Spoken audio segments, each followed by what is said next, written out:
Hey, what's up, Spice Fiends, and welcome to a Nerdy Bunch weekly review for Dune Prophecy. My name's English Dave, and joining me, Andrew. What's up, Andrew? You're my truth sayer. Yeah, I am. For those who can see, activated. Everywhere I go, you follow me as my truth sayer. You're one of the female. I'm definitely telling you the truth and nothing but the truth. No withholding anything at all. We're here to talk episode 1 of the brand new spin-off series.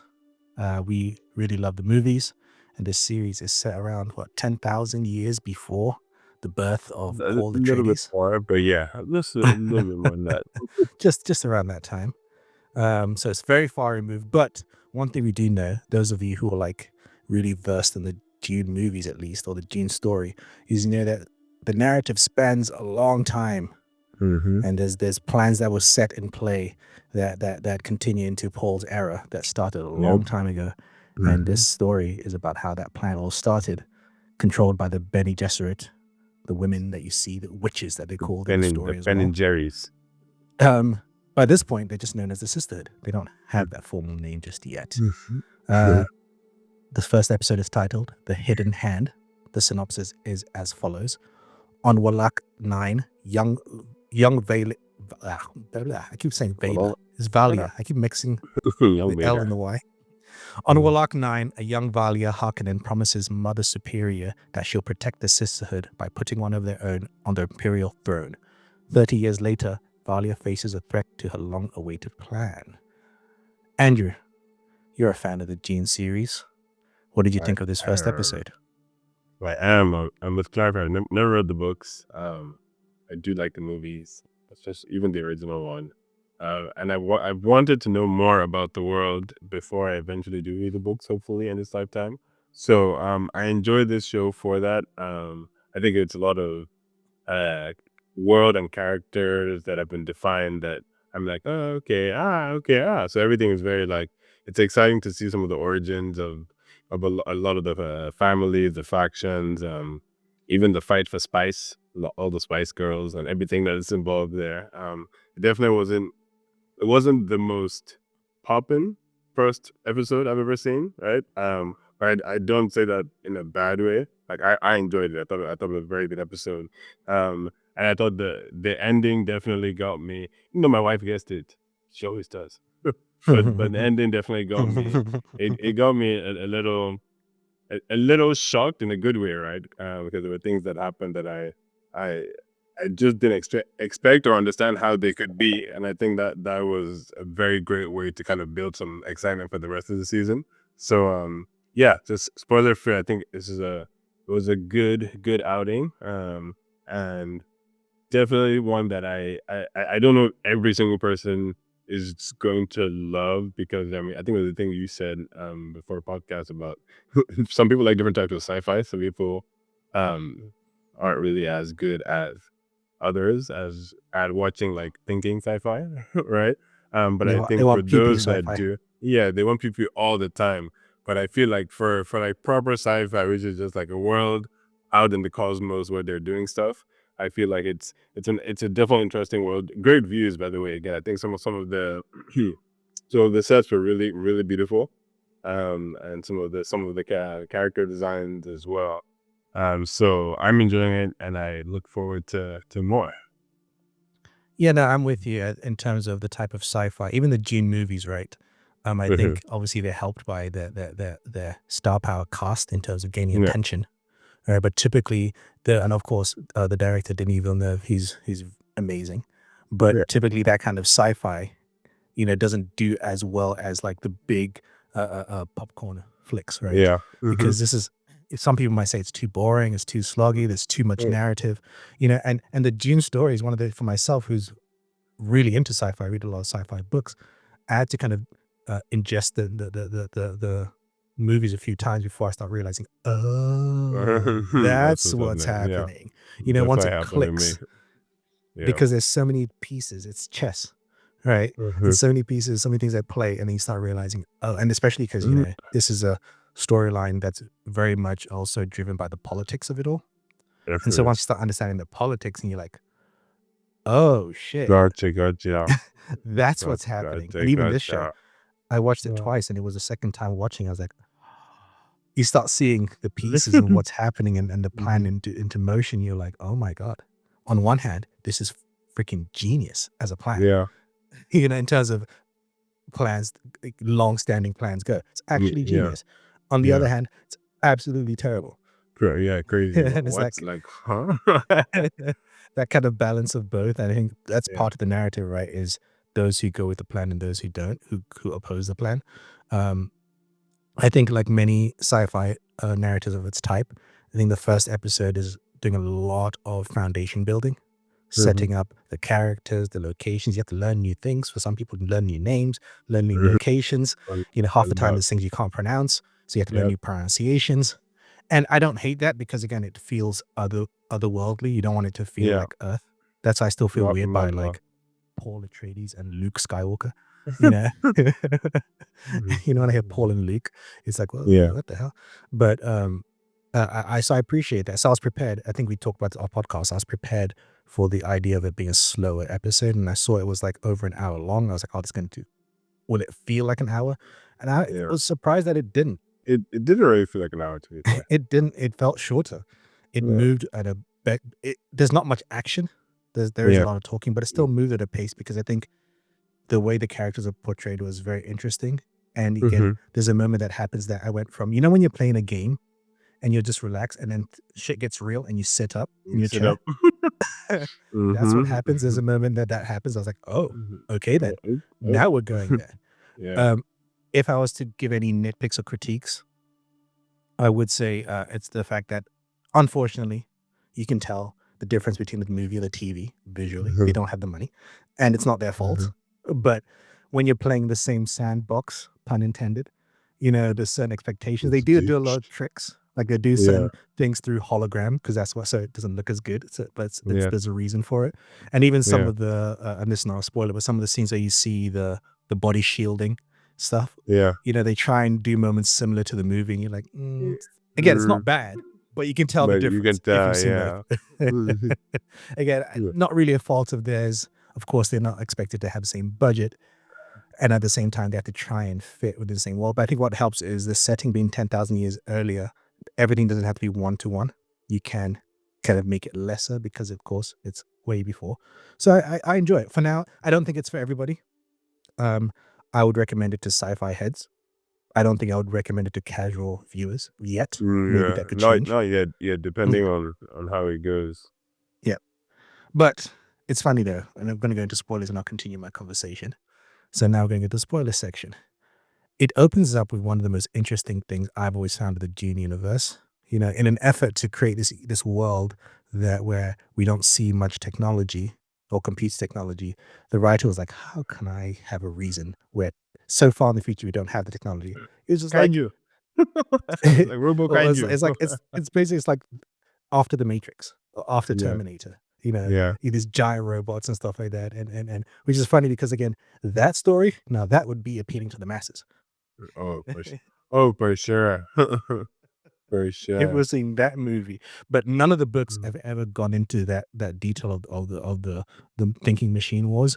It's just been like a backdrop for a reason why we don't have technology today. But what did you think of the opening with the machine wars and that whole breakdown of saying, again, one thing we do know from the movies is that there's been a long battle between the Atreides and the Harkonnens, and we see how the beginnings of that. What do you think of the opening? Yeah, it was very Terminator-like, right? Like Terminator slash kaiju. It's in the future. Kaiju attack. I was just like, whoa. Dune is doing this. It was good to see because I guess it kind of set the tone or understanding for why they banned these thinking machines slash transformers, right? And it wasn't for a long scene, right? It was like, what, like 5 seconds? No, it wasn't that long. I feel like it was 5 to 10 seconds. Like, oh, nope, never mind. We're not doing that. I think it's that rare case where they actually did a better job than the movie in establishing why there's no technology. Like the movie, you get it, but you don't really understand fully unless you really dig deep. But I think this one, you're like, okay, I get it. Oh, yeah. Like, it's like the, what do they call them? Star Wars. The Star Destroyers? Exactly. Death Star? it literally gives that vibe, and it's like, okay, I get it. I get it now. I thought that was a cool way to open up, like you said, just to get us to understand kind of the lay of the land, and then just throughout the rest of the episode, the various ways, I guess, the thinking machine discussion is brought up. One with the little lizard that Love people are that scene. gasping at, like, Because it's relatively recent, right? Because it's like people's grandparents were in that war yeah. against machines, and like there's a machine, like what the hell? And then you see a machine all of a sudden from this little kid.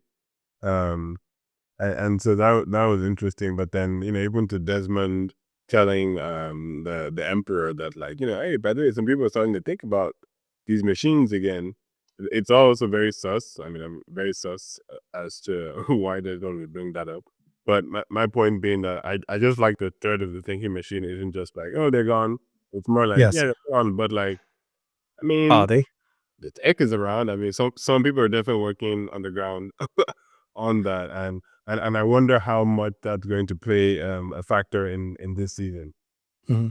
But I mean, Desmond even says, people are worried that we got rid of the machines too quickly. Too quickly. So they're like, oh, maybe there's some benefits to it. Yeah. We're not going to get rid of all of them. And then I'm also, sure there are. he talks about, just the idea that, okay, just because we got rid of the thinking machines doesn't mean there aren't people doing thinking for us. Right. Mhm. And that He that said brings me that to to the the, little boy, right? I was like, deep, right. deep, deep. He's a kid, bro. I mean, yeah, yeah, you don't need to drop all that wisdom on him, but What? fair But enough. then again, I think again for me, this is brings it because it's a TV show. You can really take time to really explain these things. This brings me to like the plan of the sisterhood, right? It was started off as a means to kind of control the future. Yes. Certain things shouldn't Yes. happen again, and they Cool. found a way that if we can position ourselves within the various houses, Cool. we can position ourselves to them as truth sayers, so we help them find out Yes. the truth. Yeah. But we can also control what the truth is. And at the same Like, time, they are great line, trying to honestly. they're trying to breed eventually to a point where their own people are Ubermensch, within the places of power. the Superman. Again, Cool. like Desmond said, there are people doing the thinking for us. It's Mhm. almost like the sisterhood is replacing the machines I'm because they're the thinking, ones oh, kind yeah. of controlling everything. Yeah, Yeah. and trying to position. And then we see that there's two factions, right? Yeah. There's one The faction that's sisterhood. just like, well, us doing this makes us bad. We're supposed to help usher the future, not control the future.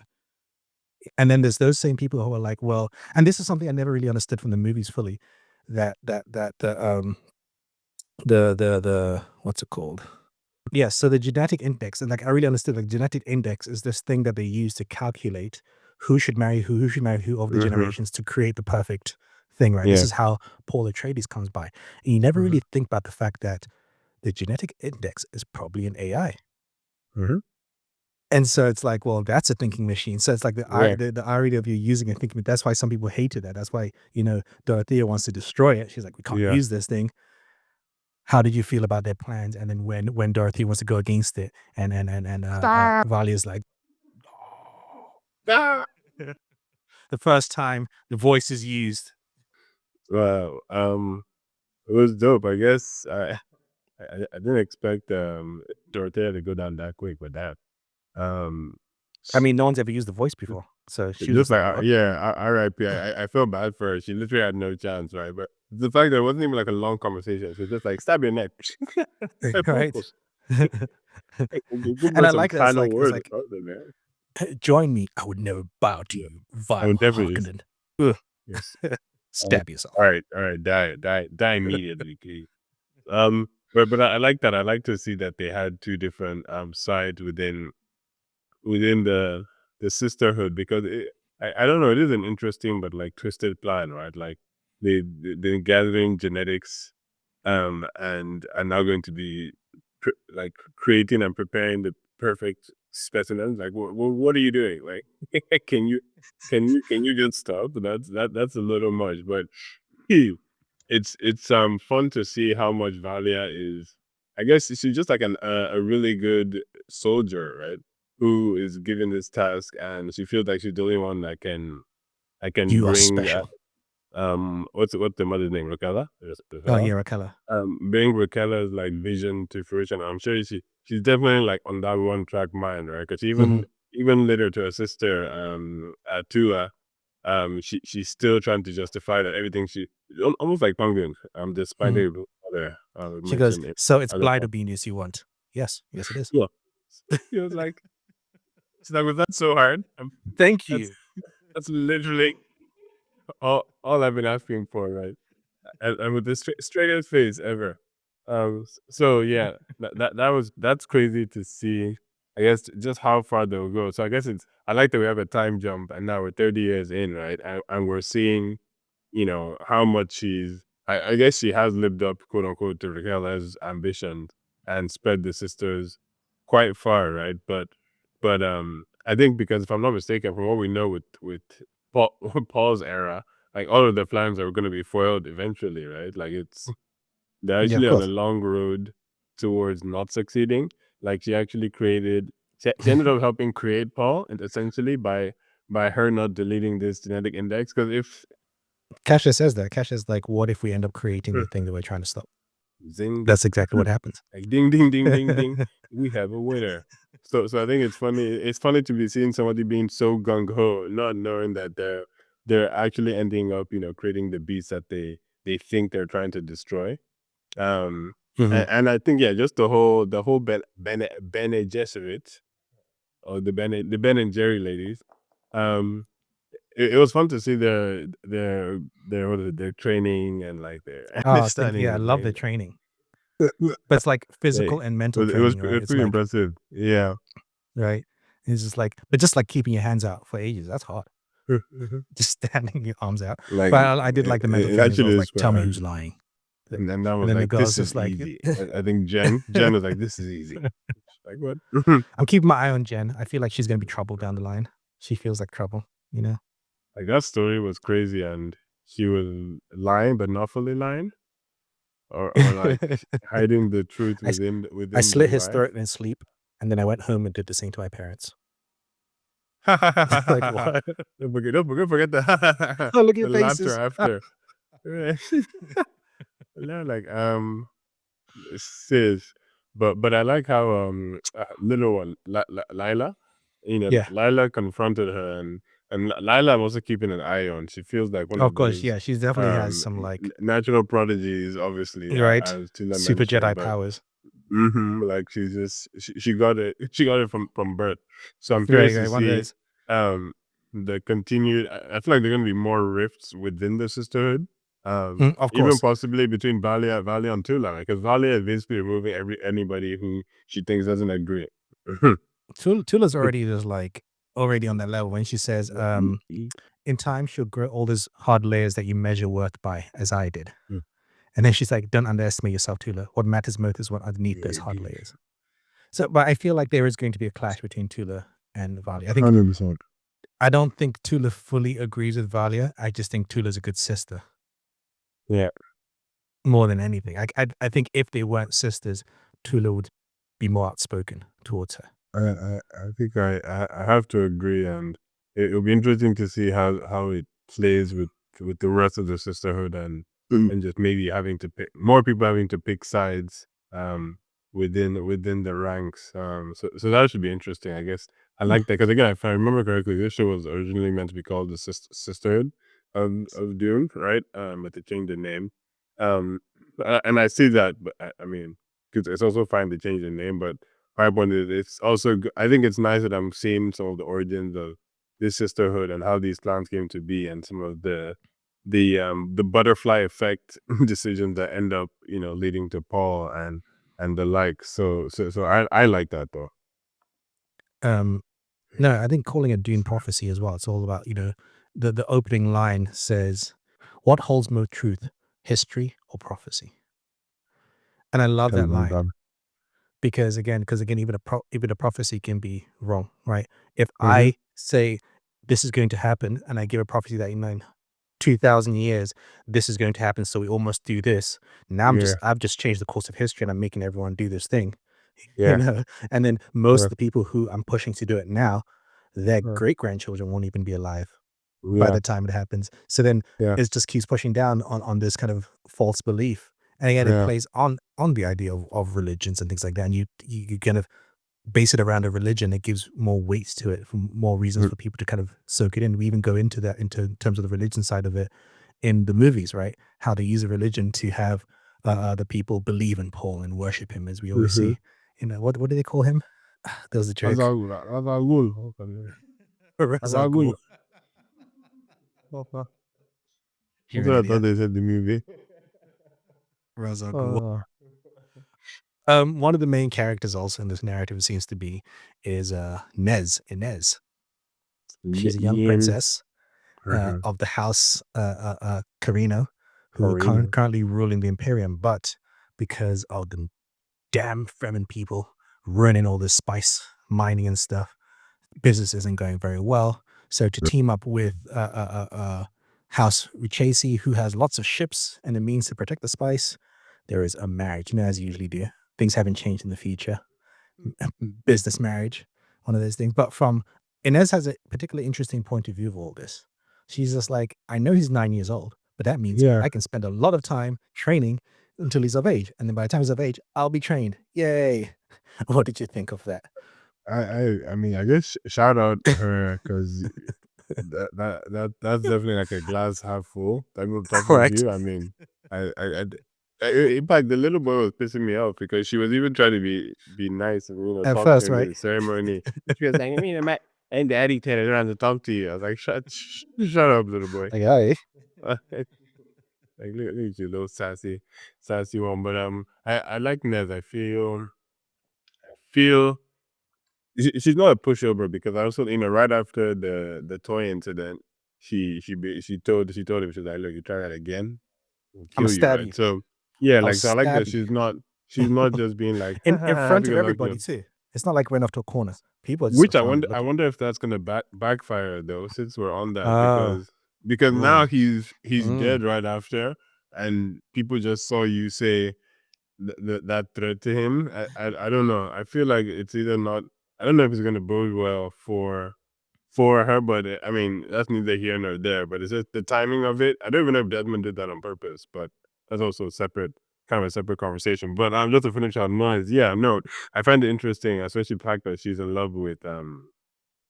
Zoro, Kieran, with Kieran, and that's clear. So it's almost like she's definitely agreeing that yeah, this is gonna be my life. I'm gonna have a Kieran as a concubine, and I'm gonna marry this little boy.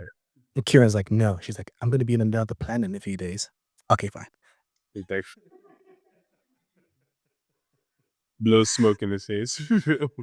um, so I liked her for the world that she's in. I like her approach. Right, she's trying to learn the skills. She wants to do the marriage. She also wants to learn some truth saying. I wonder how much Valia's plan is going to work, right? Because they're also trying to kind of Well, mess now, with her. but now the plan was for her to marry Yeah, into the Richesi family so that and she can now be. it's gone. Now it's gone. And let's talk about that, right? That scene, the way the boy, I thought this boy again. I thought you always have this little kid who's an annoying little shit in a TV Mhm. show. I didn't watch it, but I know Game of Thrones has one famously. I didn't expect it to die episode 1, and the manner in which he dies, I was like, okay, kid, good Terrible. acting, because I always felt Yeah. your pain. No, same. Honestly, like his acting was pretty solid with that scream. Like I thought they would throw off a cliff or something, or like Right? feed him to the wolves, like something a Like little he had to less act. like yeah. I, what a terrible way to go It's too. just screaming like, damn, at least make Like, it quick and just watching it like your sacrifice. and also, where were they? That's what I didn't get. Wasn't that like the hallway? Just walking around somewhere. I It's mean, just like these are big spaces, I guess. I guess fair enough. I'm like, damn, bro, can you kid him in private? Like, can you take it as like a secluded corner? It's just like, nah, no, Well, I'll here's the thing, roast you. right? We don't have an answer yet, and we'll go back to talk about Desmond, but let's talk about this Mhm. moment. Something's happened to Desmond. Desmond seems extra special, and we'll get back on that. Again, he's the only survivor of the attack. We see hologram video feed of him just like worshiping a sandworm, gets eaten by one, survives it. Yeah. So Yeah. he's seen some shit. He's experienced some shit. You know, he is going through something otherly. And there's a scene.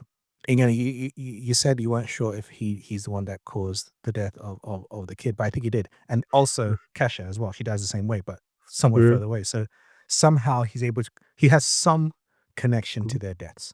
But that's all. The question is obviously is how, but there's a line when he's talking early on when Desmond's talking to the Emperor Havika. Is that his name? Haviko. They're talking about the marriage, and you can tell that Haviko doesn't want this marriage to happen, but he feels pressured because of the empire and all that kind of stuff. And you know, throughout the episode, he's been arguing with his wife, you know, about that. She doesn't want that either. Yeah. And there's a line that I didn't notice the first time that Haviko talks about. He's talking to Desmond, and he talks about how his wife seeks refuge in religion, and he clearly doesn't, but he says, "If the gods free me from this vice of a wedding, consider me a true believer." And then we cut to Desmond like, Like, he said, what? That's exactly what my wife called it. My wife was like, "Oh, he's killing the boy." I was like, because he literally was like, "Okay, I'll show you gods." Interesting. Is that what's I'll going make to take? you a believer right now, right about now. Okay, good idea. You give me, and I think, and again, that's when. So when he apologizes to the kid, you know, about his sacrifice, it's genuine because he didn't want to kill the kid specifically. I think it's a means to end the wedding because again, Desmond is aware, and he starts talking about it indirectly. And we found out that it's the sisterhood who's been doing the issues on Arrakis and blaming the Fremen. They're the ones who've been weakening the empire so that this marriage could happen, and he knows about that. So he's trying to disrupt all of that. And I was just like, man. I still wonder to what end. I guess I don't Who is really he know serving? his origin. Yeah, I don't feel like he's just like, oh, you know, hail the emperor, let me save you. No, definitely not. I feel like it's like a long con type of. He too is manipulating the emperor. Right? It's not. Yeah, it's not. I think he's serving someone else.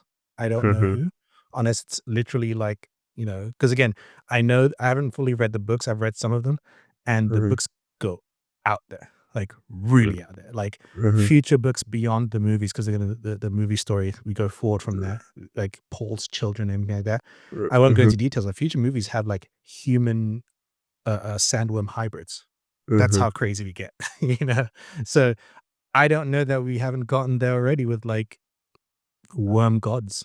I don't know what that scene meant. I think they mentioned the worm. If I read correctly somewhere, they mentioned some worm god in this that hasn't mentioned elsewhere.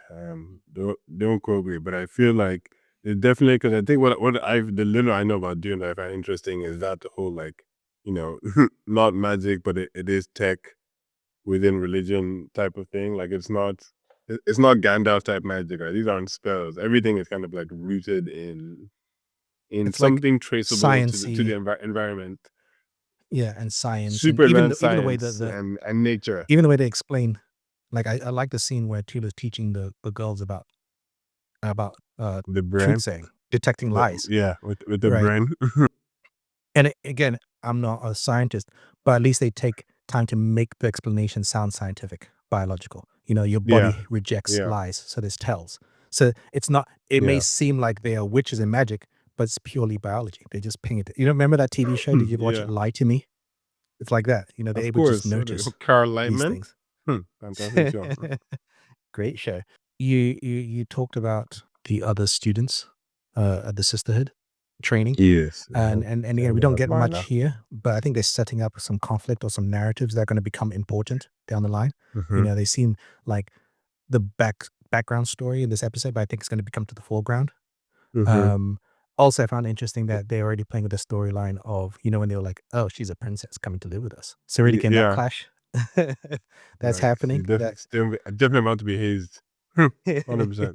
I'm sure they're gonna set her up with Lila, because again, they'll have that discussion about like, oh, let's not put her with someone who's strong, put someone we can control. And I think right now, Vela thinks Lila's just a pushover because she's timid. Yeah. You know, but I think she's gonna come up with an avatar state and I think so. You see Lila use the voice on her. I mean, Oh, I could for sure see that because even when she spoke up to Jen, when they both woke up in the middle of the night, like you can tell she's a little feisty girl. Like I'm no pushover, even if I may seem gentle and empathetic. yeah, exactly. Any scenes or characters that got your attention that we have spoken about yet? Theodosia, just a shout out for her. She seems really strong. I think that's the I'm way curious to see. the black She gets a girl lot of did, right? focus. Yeah, exactly. That's my thing. Like quite a few. I feel like she's going to be.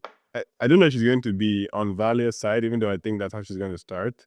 Like I think Valia seems like she can rely on her to a certain degree. If I'm Yeah, not mistaken. I think she's gonna side with Nez. I think she's gonna befriend her. Like Eventually, she'll be the kind of muscle against what's the other yeah. girl? Jen Yeah, and the others.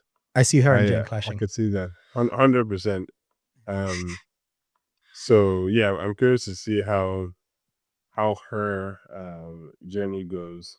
And then the Emperor himself, Haviko, I felt like he was Mark some good acting Strong. from him. Look at him Mark working Strong, hard. let's see you again. About to say, Falcone, you just died, bro. You just saw it in the other show. But yeah, you could feel his stress the whole episode, right? I felt like Yes. that was like he was just like, It's like my life is stressing me. The business is stressing me. stressing me, I like, didn't even want to be emperor anymore. I don't know why I'm doing yeah, it. like literally, like what? Why am I even here? What is the point of all this? And the fact that he really wants to. I think it's interesting. I guess because they have these truth sayers, they become so reliant on them that it now like diminishes their own gut feeling because like he knows his marriage should not be out. Like I feel like there are other ways, right? But he's just like, I mean, but my lie detector said I should. What you gonna do? And that's why I love Desmond trying to tell him that, like, bro, don't. I didn't say she's lying, but doesn't mean everything she says is necessarily complete. Well, it's interesting that like when you have two people of power, the houses have a conversation meeting, as we see with Duke Ferdinand, and Yeah, and they both have their own they both have their own truth sayers, third but it's like sectors the truth sayers are the real ones having the conversation. with their It's finger just size to okay. So themselves. it's almost like watching a wrestling match, Yeah, and you don't realize that the referees are the ones telling them what to do. They're the ones yeah, getting all the messages. They're like, okay, yeah, watch him now.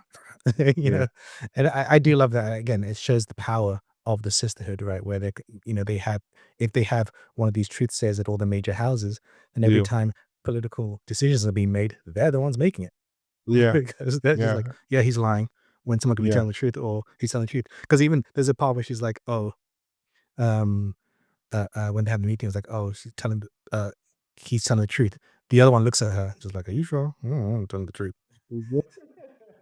Well, But that's like, the plan. I mean, I did like in that's what that we're scene. saying, I guess. I did like in the scene where the guy is just like, so it just occurred to me that I think we need a wing in your house. Yeah. Yeah, I like that. We're gonna need some space in the palace. I remember, Yeah, like, sorry, yeah. what? If you want my weapons, you better give me Like, a room. how do you even so last minute but ballsy? But it should be interesting because I want to see how what is his name actually? The Duke Ferdinand. D. Ferdinand. Yeah, I'm gonna see how he's going to respond to his son's death. Mm. Um, like Mm. On I the house don't. on these grounds. Yeah, like I don't know. That's really messy. It's not that like, oh no, my son's dead. Sorry, let me leave. It's Mhm. like He it's not that my burnt son to is death. dead. Like yeah, was stabbed or he fell off a cliff. Like what? Who's just fucking burning my child here, please? What do you What is mean? going on? And then on top of that, remember, all royal people have the shields. So he knows that any attack must be up and close because the shields protect any long distance kind of style like that, right? We don't see it, but that means it's up close. Um, I find it interesting when Havika and his wife, uh, Natalia. Natalia, um, she goes, there was a time when you took my views seriously. The Imperium was stronger for it. And he says, you and I remember things differently. Yeah, by the I don't know. time. What does that Oh, mean yeah. to you? I don't know what that means. Does Because that I was mean trying he to think, never took it seriously? uh, like, what does that mean? Or maybe he's aware that it's not his views and he has less control, but she thought there was a time where we had control, we were strong. And he's like, I don't know. It's, kind of like how Oz remembers his mom, great time. And she's like, no, that's not what happened. That's not it at all.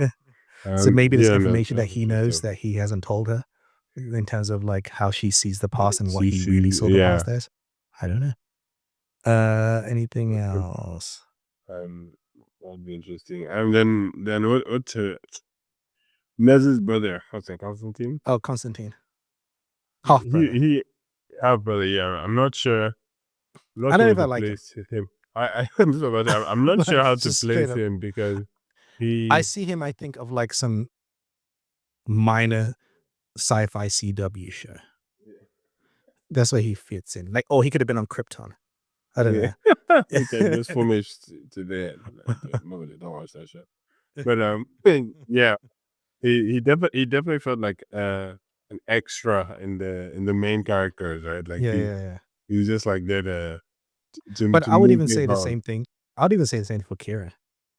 Like he just has that thing about him that he just feels like a character from those kind of teeny CW shows. No, 100%, like the 100. Yeah. Old like, 100. Yeah.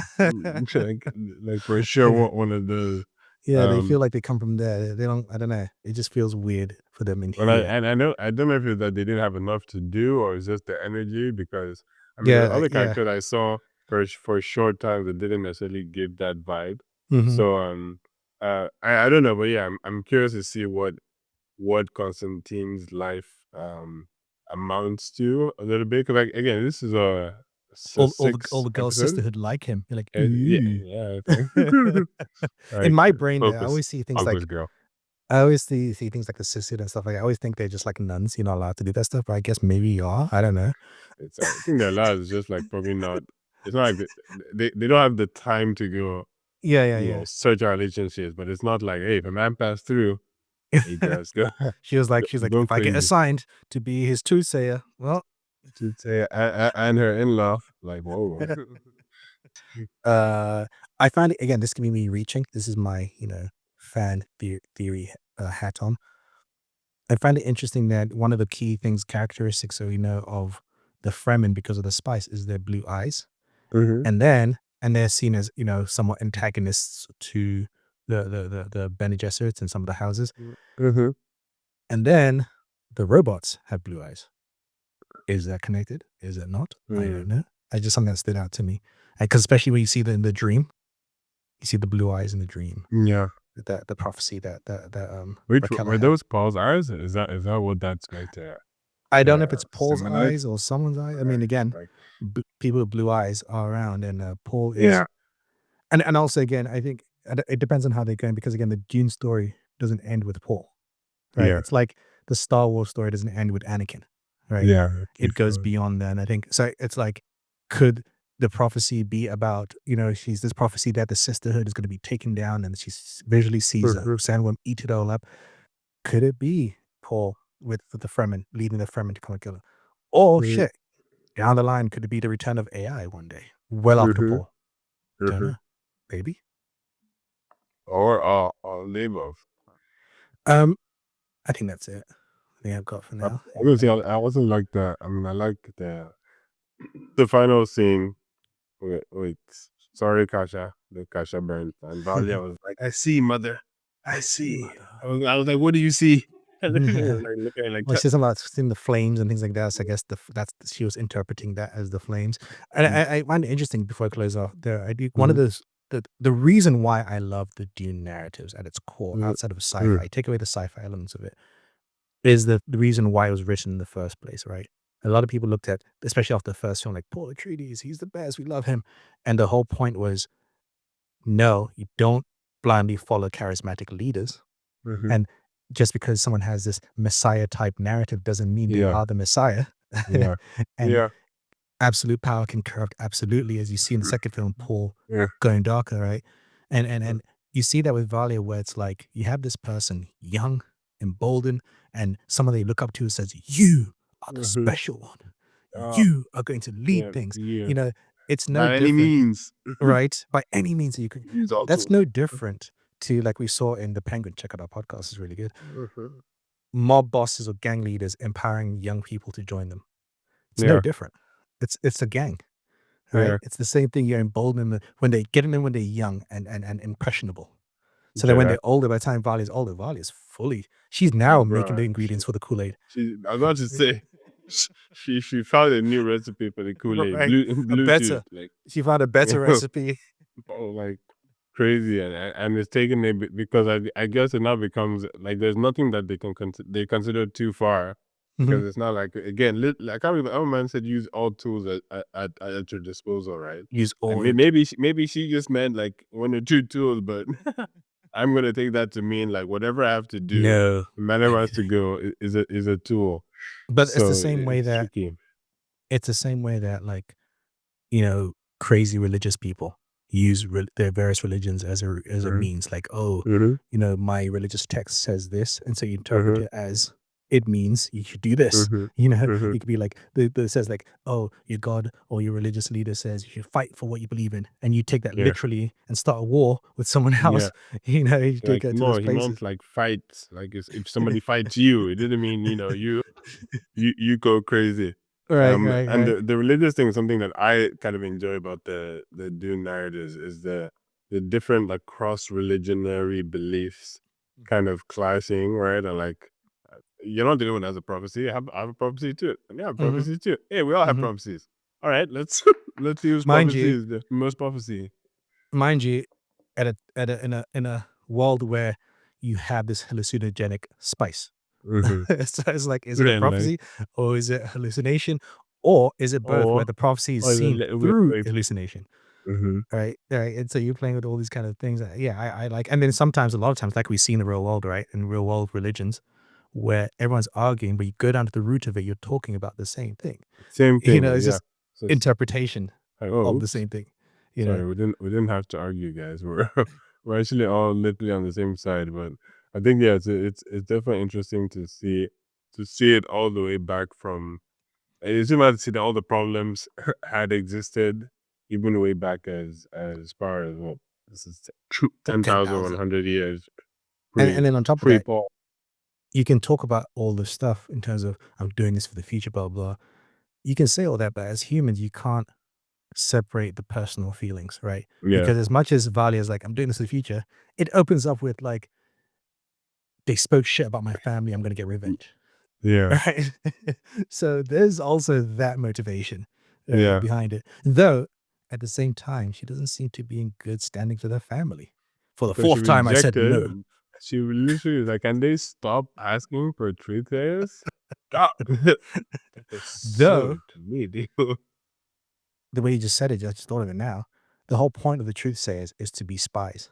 Maybe she's like, Maybe no, I don't she's need to spy on my protecting own them. people. Yeah, They just don't know that they're Mm, spies, but I'm yeah, helping you by saying no. yeah. And that's actually interesting. That might be more of a. It could be a way to protect her clan Right? and keep them from this. But who knows? Because I Who feel like knows? I Vale definitely like we know what she's thinking. We also don't know what she's thinking. By that I mean like I know her end goal. But especially now with what's his name with Pruitt gone. Sorry. Mhm. Especially now with Pruitt gone, How will she pivot? I feel like she's gonna go off the rails, right? She's gonna Mhm. be like, oh, well, all right, fine. I'll do this myself. Thanos, I Yeah, guess. Get yeah. the Infinity Gauntlets, right? Shoot him like whatever. She It's starts using the time. voice in everyone. You kill yourself. You kill No, yourself. no, maybe I don't not see her getting more and more to the dark side because she's already been there, right? Mhm. She literally started there, even in the pursuit of her ideals Mhm. and the sister's ideals. But there's no way she's not going to just end up darker and darker. And her, like I said, her and Tula definitely. I don't. I'm calling it now. I mean, Tula is definitely Oh, dying. they're gonna clash. That's clear. Did she kill herself? Maybe, maybe, That's maybe. gonna be and to reference another podcast we're doing, that's gonna be Mm-hmm. Vi and Powder. Mm-hmm. That's so. Like, damn. I see that 100%. But just without the I wouldn't say more on that. But yeah, just I'm curious about all the connections between the sisterhood and how they're all gonna fall out. So that's my theory. But yeah, I think I am done. Oh, actually, another part I liked. It's a minor moment, but I liked it. Yeah. When Raquella was dying, and then she calls for Vali, and her granddaughter's like, "I'm here." It's like, "No, not you." She's like, don't I was like, can you not? I'm dying right now. Like, what that? I mean, I guess my last question for you is, I don't know, based on what you know of Dune or sci-fi, like what are your possible ways that Desmond is alive? Because that worm ate him. alive. Well, it Like could be. how is that Desmond? 'Cause that worm ate him. That one is clear. There was no like those worms are too big. And not like, oh, he dove out of the way. Like you can dive and roll 6 times and still be in this. yeah. No, So I think it's some kind of like, Pinocchio, Jonah and the whale style where you're inside, but it doesn't mean you're ingested because you're so tiny. He experienced something inside. Maybe, because remember, if you remember the movies, there's a liquid that's taken from the worms that they use, okay. the Yeah. pure liquid, and maybe Okay. he was like enveloped inside it, being inside, and just like he went to another plane of existence, celestial style, like Victor, Discovery stuff. another plug for a podcast we did. Literally. Okay. But That's yeah, I interesting. don't I know. can But see that. what I find interesting is that, okay, yes, how did he survive? But it's like how is he affecting the kid and With his Professor X. right? It's Yeah, like he even does the hand thing. But then even then, I can understand with the kid because he's next to him, whatever.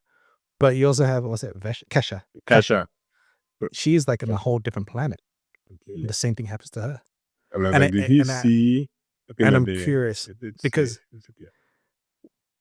how is she attacked? Because I don't know if he was suspecting her of anything, right? Yeah. Even though she did have dreams and sort of trying to Yeah. stop this from happening, but then at the same time, didn't they have the same goal because she wanted to stop the wedding? And it seems like he wants to stop the wedding by killing this kid. So yeah, that's where I don't. It's not, again, not plot holes, just questions I don't have answers to. Yeah. We shall find out. But again, I'm curious. I'll be watching episode 2, but I'm not yet ready to recommend it to non-sci-fi people. We shall see what future episodes bring. Yes. What do you nerdies think of this first episode? What do you think of the Dune series? Are you fans? Are you new to it? Is this your first dip into the vastness of the sand dunes? Find us on social media at The Nerdy Bunch. You can also find us on email, send us a message, recommendations for shows and movies you want us to watch, thenerdybunchpodcast@gmail.com. Whatever service you're listening or watching this podcast on, please give us a rating, thumbs up, 5 stars, all that jazz. Helps us get recognition. Check out some of our other podcasts. We have Agatha All Along, the full thing. We have Penguin, season 1, the full thing. We're also currently doing Silo and many more to come. Thank you, Andrew. Okay, David. My name's English Dave. This has been a Nerdy Bunch review for Dune Prophecy episode 1. And as always, Andrew, keep it spicy. Keep it spicy. Peace. I like that.